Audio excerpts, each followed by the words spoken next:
Oulouloulouloulou. Bon, on laisse tourner avant de démarrer. On va nettoyer un peu les lunettes parce que... Bref. Wesh, wesh, wesh, YouTube, bien ou quoi? Je sais pas s'il y a des gens qui vont se souvenir de ça. Let's go, c'est parti. Wesh, wesh, wesh, YouTube, bien ou quoi? Alors aujourd'hui, on se retrouve pour une nouvelle vidéo. J'assume plus du tout. Le retour de Six Douille. Ça aussi, c'est là, je l'assume plus. D'ailleurs, normalement, le nom de la chaîne, il a changé. Donc là, je me retrouve. J'ai des notes, hein, toujours ça n'a pas bougé. Ouais, il s'en est passé du temps. Je crois que la dernière vidéo, c'était 2017. Après, ça m'a toujours trotté de vouloir revenir, hein. Je sais même pas si on peut appeler ça un retour. Parce que ceux qui me suivaient en 2017, à mon avis, il n'y a plus personne de cette époque. En tout cas, moi, dans ma tête, j'ai toujours voulu continuer parce que finalement, j'aime ça. Faire des vidéos, partager un peu mon univers, etc., etc. Je voulais pas revenir pour revenir. De toute façon, j'étais pas, voilà, j'avais pas non plus 1 million d'abonnés, j'étais pas non plus à faire des 200 millions de vues à chaque fois que une vidéo sortait, tranquille. Et puis ouais, depuis le temps, bah, je suis devenu un homme, hein, carrément. J'allais dire, je suis devenu un peu plus un homme, mais en fait non. Je suis complètement devenu un homme. Avant, c'était voilà, pour de la rigolade, pour du divertissement. Sauf qu'aujourd'hui, c'est pas ce à quoi j'aspire. Nouvelle DA, comme on dit, c'est comme ça qu'on dit non, maintenant. Faut pas être has-been là, ça on n'en veut pas. Comme je disais, je voulais revenir avec quelque chose qui ait du sens, qui ait de l'impact pour les gens, pas être dans la tendance. Aujourd'hui, hein, on connaît, hein, c'est la trend, c'est voilà, il faut faire des vues, etc. En fait, à l'heure actuelle, il y a un gros risque, c'est d'être dicté par bah, les deux choses qui dominent le monde aujourd'hui, la notoriété, l'argent. En tout cas, je voulais pas être dicté par ça. Ce qui fait que bah voilà, je repousse l'échéance, je repousse les séances. C'est pas que les idées, j'étais à court d'idées ou quoi. Les idées, elles fusaient, mais je me dis voilà, c'est peut-être trop dans la tendance. Ou pas d'ailleurs, mais voilà, ça a fait que bah, j'ai un peu laissé ça de côté. Et puis après, la vie fait que bah tu fais autre chose, t'avances, ta vie elle avance. Et puis voilà. Et, l'idée, c'est pas d'avoir 15 millions d'abonnés. Bon, s'il y en a 15 millions, bienvenue. Vous êtes les bienvenus, bien entendu. L'idée, c'est vraiment de pouvoir partager de mon univers, parler aux gens qui se reconnaissent dans ce que je fais, dans ce que je dis, dans ce que j'avance et que je présente comme vision. Et puis après, plus il y a de monde, mieux on rit. Comme c'est, je sais pas ça l'expression, je connais pas l'expression, mais en gros, c'est ça, quoi. C'est vraiment d'essayer de rassembler autour d'une pas d'une thématique parce que pareil, j'ai pas une thématique en particulier, vous attendez pas à voir, telle ou telle chose sur la chaîne. Je partage ce que je vois, ce que je pense être, utile et bon, pour les gens qui se reconnaissent dans ce que je fais. Bah, parfois les idées elles fusent et vous savez, parfois il y en a toujours une parmi le flot d'idées qui, ah, elle est là, elle reste. Tu as envie de l'approfondir, tu as envie d'aller au bout du truc, savoir un peu, qu'est-ce que ça pourrait donner. Ça tombait bien, j'en ai eu une, je vais aller au bout. Donc du coup, je me suis dit: «Pourquoi pas vous partager cette expérience?» Voilà quoi, donc c'est mon dernier blocage, donc c'est, je m'étais, mis en tête d'aller en Chine. Donc je suis allé en Chine. C'est un pays que je connaissais pas, j'avais jamais fait l'Asie, et puis en plus j'avais un intérêt à y aller puisque je sais que c'est une terre d'innovation. Il y a beaucoup de technologies, de nouvelles technologies là-bas. Aujourd'hui, c'est quelque chose qui me parle. Donc je me suis dit: «Pourquoi pas y aller?» tout simplement et c'est ce que j'ai fait. Pas d'engagement. Là, vous avez une vidéo, peut-être je vais disparaître, peut-être je vais continuer. Mais bon, en tout cas, si vous regardez bien, vous allez voir qu'il y a quand même une logique derrière ça et qu'a priori, par la suite, il y aura d'autres contenus qui devraient pouvoir sortir de ça. Je sais pas comment conclure, mais en gros, regardez la vidéo. Je voulais commencer mon petit vlog, je sais pas par où, mais la situation est assez cocasse. Alors, je suis arrivé à Pékin. D'abord, j'ai atterri il y a 2 jours. Là, voilà, je suis sur un vélo, une sorte de vélib parisien. Il fallait faire 30 minutes de route ou alors 1 heure de transport. J'ai choisi le vélo. Non, franchement, c'est une belle aventure là que je suis en train de vivre. C'est une réelle aventure, réellement. Je comprends maintenant les darons quand ils disent il est parti à l'aventure. Ça veut dire ça. Tu vas, tu sais pas où tu vas toquer aux portes que tu peux. Et puis voilà quoi. Détermination, courage, ambition. Si tu gardes ça, non, et droiture, ça peut que aller. La Chine, c'est quand même un pays assez spécial. Déjà, les gens, ils sont à la fois très disciplinés et à la fois, c'est un peu le bordel partout. Bah, regardez.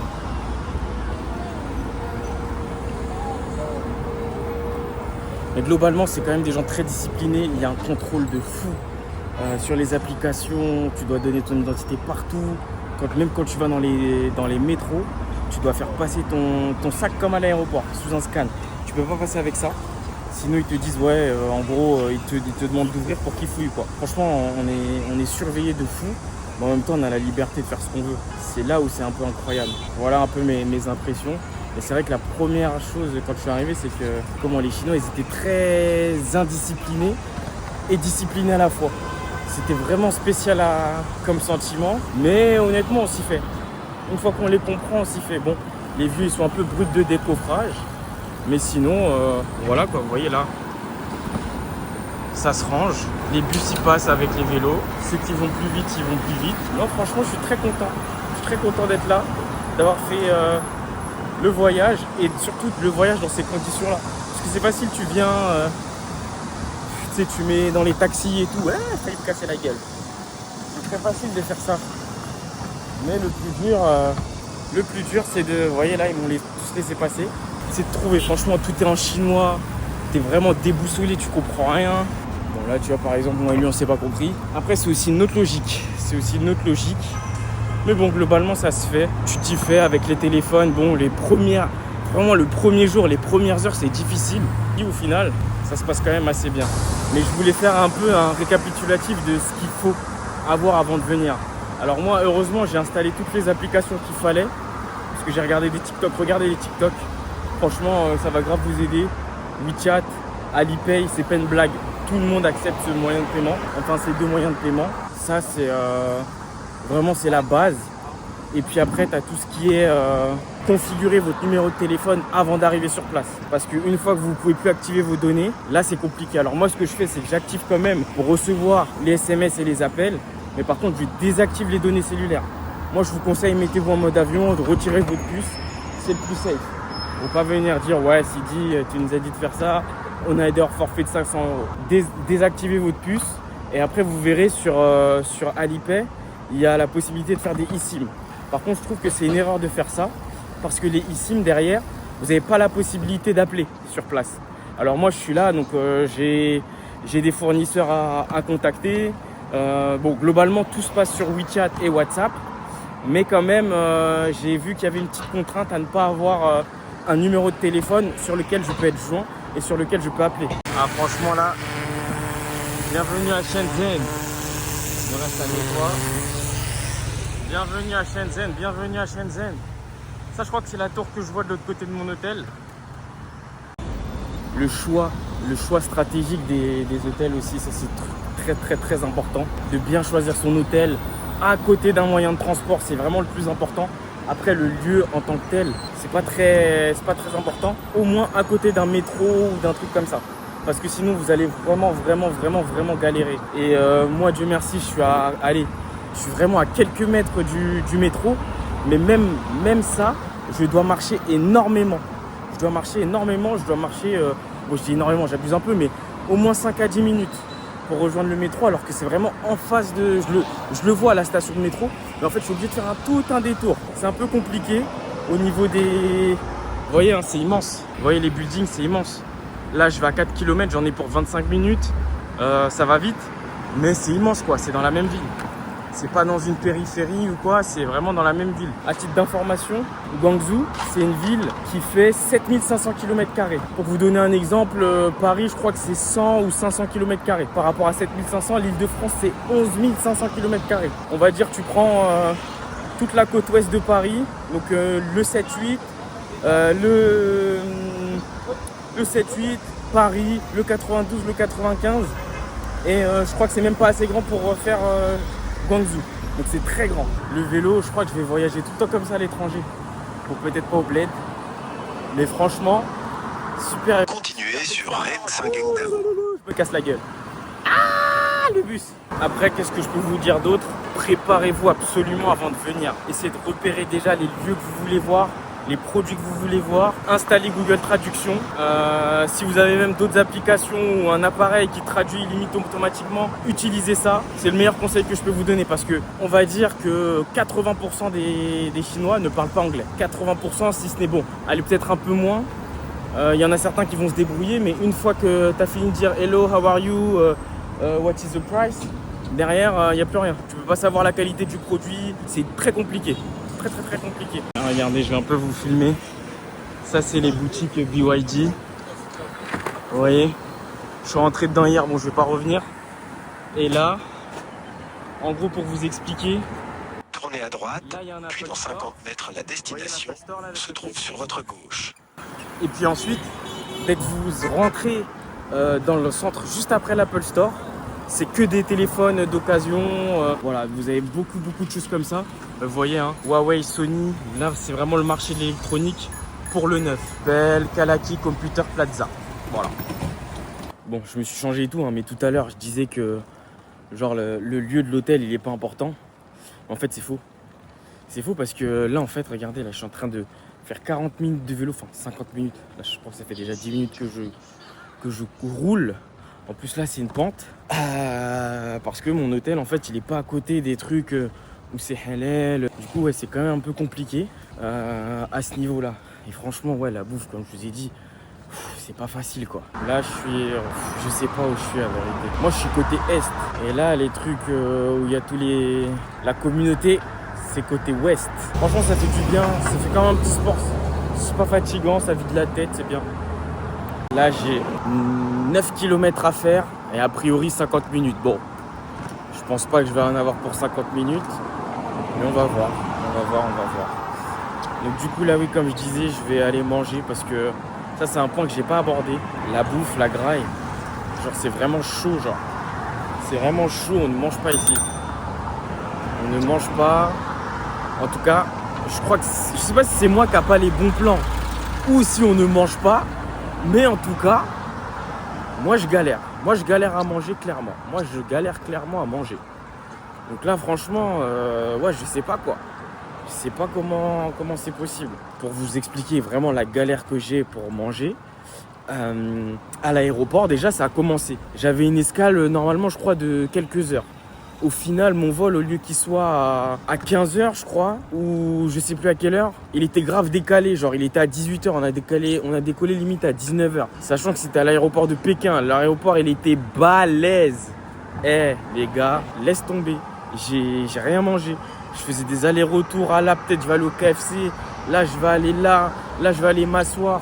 J'ai fait tous les tours dans l'aéroport, grave grand. Il fait au moins 3 fois Charles de Gaulle, je crois, pour au final ne pas manger. J'ai pas mangé à l'aéroport. J'ai bu une sorte de limonade, la façon. Pas très bonne d'ailleurs. J'ai mangé dans l'avion. Heureusement, ils m'ont redonné à manger dans l'avion. La Chine, c'est pas du tout poisson. C'est le Japon qui est poisson, les sushis et tout. J'ai dû me priver, clairement. Bon, franchement, le meilleur conseil que je peux vous donner, hein, là, je suis sur un petit tuk-tuk. Pas filmer le monsieur, mais c'est vérifier vos adresses, vraiment les adresses précises avant de venir. Il y a des applications dans lesquelles vous pouvez rentrer les adresses, utilisez celle-ci. Peut-être que je vais vous les donner, mais c'est vraiment là le plus important. Je voulais aller à Foshan, au final, là je me rends compte que Foshan c'est trop loin et j'avais une mauvaise adresse. Du coup j'ai perdu grave du temps, donc là je peux pas y aller. Je vais aller voir de mon pied et je vais devoir y aller vendredi. Vendredi ça va être mobilier et puis voilà, hein, aller faire du sourcing sur les prix. Mais là c'est compliqué, pour adresse c'est vraiment compliqué. Alors là je suis au marché du textile, c'est un autre délire. Il y a un autre monde ici. Là niveau textile c'est vraiment, il y a du choix. Là c'est un gars qui m'a rabattu là comme à Château d'Eau. Il y a de tout. C'est à côté du Baima Market, ça s'appelle Baima Market et c'est en face. Et le gars là il m'emmène voir les produits. Ouah. Bon là je suis au Baima Market. Honnêtement ça vaut pas le coup. Ça vaut pas le coup de venir là, les prix sont chers. Ouais, la qualité est pas mal. Et surtout, en fait, quand vous venez en Chine, il y a beaucoup de choses à venir voir. C'est-à-dire, si vous n'êtes pas spécialisé dans si vous n'avez pas une idée précise de ce que vous voulez voir, venez, vous allez faire tous les marchés. Et après, vous allez pouvoir trouver ce qui vous intéresse. Mais si vous savez précisément ce que vous voulez, Là, vous allez pouvoir aller dans le détail, regarder ce que vous voulez, etc. Mais sinon, là, je me suis dit, vas-y, j'ai fait ma dernière journée à Guangzhou, je vais regarder un peu les vêtements. C'est pas ça. Tu vois, moi, je suis plus dans l'électronique, c'est ce que je connais. C'est là où j'ai fait le plus de contacts, c'est là où j'ai mieux sourcé. C'est pareil, quand vous passez par un sourceur, faites attention à ce que ce soit pas un sourceur qui source de tout. Ceux qui ont des grandes listes de 500 personnes, souvent, soit ce sera pas de la qualité, soit ce sera cher, soit ce sera pas top, quoi. Bon, là, je suis obligé de filmer, hein. Je viens d'arriver à Shenzhen. Voilà, je vous laisse voir. Moi, j'ai pris un TGV comme ça. C'est encore un autre délire. Voilà, là, il y a d'autres TGV, mais regardez l'immensité. Je sais pas si on se rend compte de l'immensité des choses ici. C'est juste exceptionnel. Donc là, c'est l'heure de vérité. Je suis à Shenzhen. C'est pourquoi je suis là. Rencontre commerciale dans un premier temps. Puis après, tout ce que j'ai fait à Guangzhou, ça recommence ici. Là, j'espère être bien entouré quand même. Puis voilà, quoi, on va voir ce qu'on peut faire. Normalement, je sais même pas si on m'entend bien, mais c'est incroyable. Il y a full up de monde, full up de monde, full up de monde. La grandeur des bâtiments, le monde, la grandeur de la gare. Ça, c'est une gare, hein, c'est pas un aéroport. Regardez tous les panneaux publicitaires. Franchement, l'hôtel, rien à redire. Nickel. Et oui, je filme avec mon iPhone. Hein.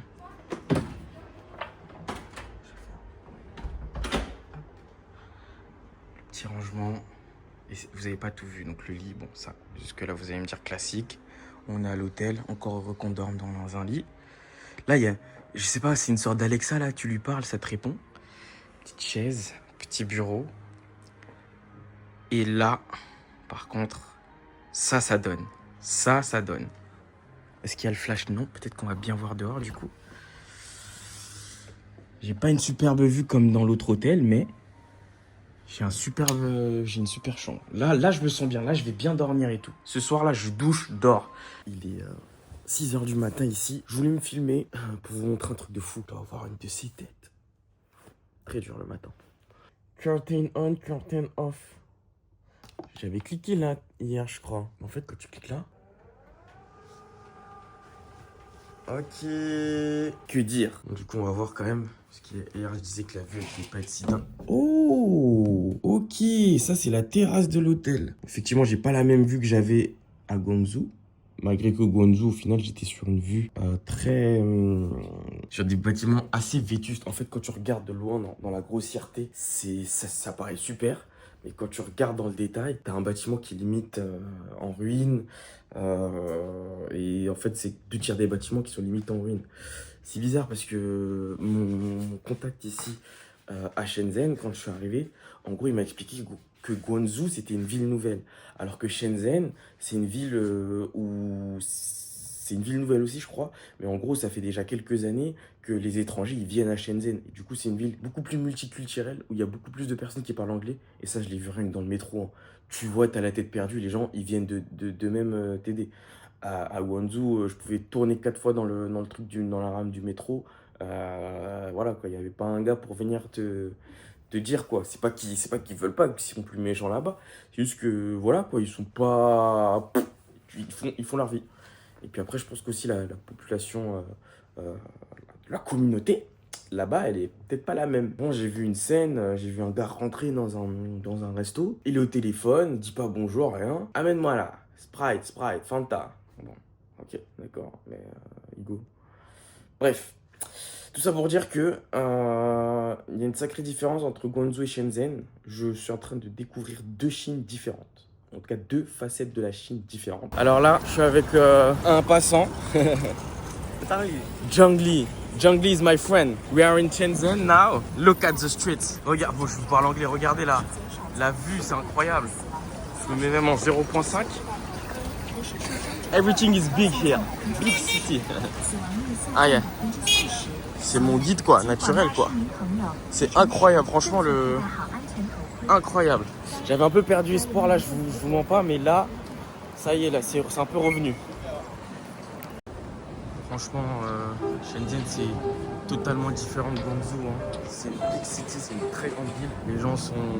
déjà, ils t'aident un peu plus. Et là, c'est vraiment... je sais pas, je suis dans une sorte d'allée, là. C'est incroyable. Franchement, c'est impressionnant, quoi. Alors là, les gars, je suis dans un de ces endroits. Faut que je vous explique. Là, là, c'est où il y a tous les réparateurs de téléphones. Ils sont tous là. C'est une usine. Vous voyez, mais par contre, là, il y en a pas qui sont fermés, par exemple. Mais là, je suis perdu, là. Excuse me?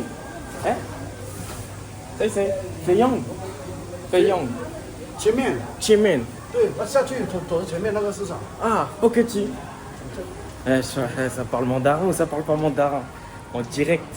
Y a pas de bluff. Regardez. C'est une dinguerie. Ça répare. Je vais suivre. Là, il va aller faire une livraison. Moi, je montais, ça tombe bien. Je crois que je vais le filmer. C'est Migo de la réception. Elles sont très drôles. Elles m'apprennent des mots de japonais. Pocati. C'est quand même fou. L'ascenseur allait partir dans moi. Je me demande comment il va appuyer. Parce que moi je vais au 4 et... Oh non, il va au 5. Bon bah d'abord je vais le suivre au 5. Et il a appuyé tout seul. Hein. Ça va faire bizarre si je me... Et je sais pas comment il va sonner à la porte. Je vais le suivre mais en cachette. C'est une dinguerie quand même. Je vais demander, je m'en fiche, je vais attendre que la personne elle ouvre. Ah, quoique c'est un peu bizarre. Bon, je vais demander, je vais dire que je filme. C'est pas mon rêve. Il a appuyé. Voilà. Il a failli m'arriver un truc maintenant. Avec le taxi là, c'est le dernier jour que ça m'arrive. Le jour en plus où je dois aller prendre le train pour aller à Guangzhou pour reprendre l'aéroport. En gros, le taxi m'attendait au point de collecte, sauf que le point de collecte, il n'était pas exactement où j'étais quand j'ai commandé le taxi. Donc du coup, moi, je me suis mis, en plus, je voyais par où il arrivait, je me suis mis à un endroit, sauf qu'il est arrivé de l'autre côté. Et il m'attendait un peu plus loin de l'autre côté. Donc j'ai dû remarcher alors qu'il pleut, etc. Bon, il s'est excusé. Bon, on va dire que c'est bon. Fin de voyage, super positif. Il y a une période où j'ai plus beaucoup filmé. Beaucoup de passages. En fait, il faut beaucoup de persévérance. Comme je le disais au début, en fait, c'est exactement ce qu'il faut. J'avais dit quoi? Quelque chose qui tourne autour du vouloir bien faire, de savoir son objectif et d'avoir la foi en Dieu et de se dire que ça va fonctionner, quoi. Alors là, je suis dans un endroit, je crois qu'ils font du textile ici. Ils font du textile. Et à mon avis, tu as vu, tu peux choisir tes modèles et tout. Le cuir, je pense la qualité de ton cuir. Ça, c'est si tu veux te créer ta marque. Parce que tu vois, on nous parle de Kimbo, etc. Et ben là, regardez comment je suis trempé. Hein. Je suis super trempé. Les valises, elles sont trempées. En fait, mon chauffeur, il est arrivé. J'étais au Kimbo Market. Je devais avoir mon taxi à 11h30. À 11h15, il me dit qu'il est là. Donc du coup, moi, j'avais prévu qu'il y avait 10 minutes entre le temps où j'allais récupérer mes valises et que je fasse l'aller-retour. Eh ben, en fait, il est arrivé super vite. Donc du coup, je lui ai dit, vas-y, s'il te plaît, ramène-moi chercher mes valises. Eh ben, on est arrivé sur un cul-de-sac. Il pouvait pas y aller en voiture. Donc du coup, je suis allé à pied. En voulant revenir, je me suis trompé. Je suis passé de l'autre côté de la gare. Donc là, il a 7 minutes pour venir. Bon, il arrive. Bref, entre-temps, comme par hasard, la Chine, il pleut. Un moment, il pleut. Un moment, il ne pleut plus. Ok, super. J'ai pu faire des Dora, c'est super. Mais du coup, je suis arrivé là en plus. Pile où quand tu veux créer ta marque de vêtements, les tissus, etc. Je vais vous montrer là de l'autre côté. Vous voyez? Alors j'ai enregistré la position. Je ne sais pas quel quartier c'est, mais j'ai l'impression que là, partout là, et vous voyez, il n'y a personne. Il n'y a personne. Là, à mon avis, c'est que les connaisseurs, tu vois, qui sont là. C'est là où je vous dis, si vous avez un peu de jugeote en Chine, vous pouvez venir et faire des marges de fou. Faire vraiment des marges de fou. Parce que rentabiliser votre billet et même dépasser la rentabilité de votre billet. Moi, j'ai pas été gourmand sur ce voyage, je voulais vraiment venir découvrir.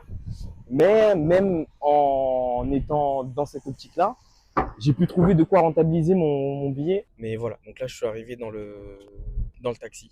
Vous voyez, hein, les taxis, bouteilles d'eau, c'est plus les Uber à la française. Hein. Super gentil le gars, franchement, il m'a dit, en gros, il m'a dit, quand on est en Chine, on est tous dans la même merde, quand on est tous dans le même bateau. Très juste rapidement, comment ça se passe, les échanges. Vous voyez, dans les magasins, souvent, ils s'approvisionnent quelque part. Quand ils vous disent, par exemple, quand vous allez voir plein de magasins et qu'ils vous disent, oui, du coup, comment, j'ai pas ce modèle, mais dans 40 minutes, ou alors sur commande, je peux l'avoir demain. Et ben parfois, en fait, ils ont des usines juste à côté, ou alors ils ont des ateliers juste à côté. Et donc, faut pas regarder que où tout le monde va, faut aussi un peu regarder autour. Venez, après, c'est pas facile. Je dis pas que vous allez tout trouver. Moi, par exemple, ça m'a mis du temps avant de comprendre ça. À la moitié de mon séjour, j'ai compris ça. Pas grave, parce que je viens pour découvrir, et comme ça, les prochaines fois, j'ai déjà repéré les lieux, je sais que c'est tac tac directement, quoi. Donc ouais, tout ça pour vous dire aussi, n'hésitez pas à vous en remettre sur le peuple chinois. Les gens qui sont dans les boutiques, dans les centres commerciaux, eux, ils sont là pour faire leur profit. Ils vont pas vous envoyer vers leurs fournisseurs. C'est pas eux qui vont vous envoyer vers leurs fournisseurs. Par contre, il faut faire les choses intelligemment. Faut regarder, faut demander, c'est comment, est-ce qu'il peut avoir ça tout de suite. Sinon, ça veut dire qu'il y a forcément quelqu'un qui le fournit. Et vous, votre objectif, c'est d'aller trouver ça. Et maintenant, pour ça, vous pouvez vous en remettre aux gens. Par exemple, rien qu'échanger avec un taximan. Moi, par exemple, j'ai rencontré 2 fois des gars dans la rue. Ils ont marché avec moi, ils m'ont montré le métro. Hier, ce que je vous ai montré avec mon pote Jangli, j'espère qu'il va regarder la vidéo. En tout cas, je vais lui envoyer. Limite, toute la matinée, on était ensemble, quoi. J'ai créé une relation sur rien. Alors oui, le gars, aujourd'hui, il s'est passé ça. Peut-être que demain, si j'ai besoin euh, d'envoyer un colis, d'aller vérifier la qualité de quelque chose, c'est sur ces gens-là que je peux compter. C'est pas sur ceux qui me vendent les trucs, parce que eux, ils veulent faire du profit. Je voulais quand même faire une mention spéciale pour les Chinois. Et voilà, quoi. Du coup, j'espère que vous avez apprécié la vidéo. Si c'est le cas, laissez un like, commentez pour me donner vos impressions, partagez ce que vous en avez retiré. Et puis voilà quoi, j'espère à très bientôt pour de nouvelles aventures.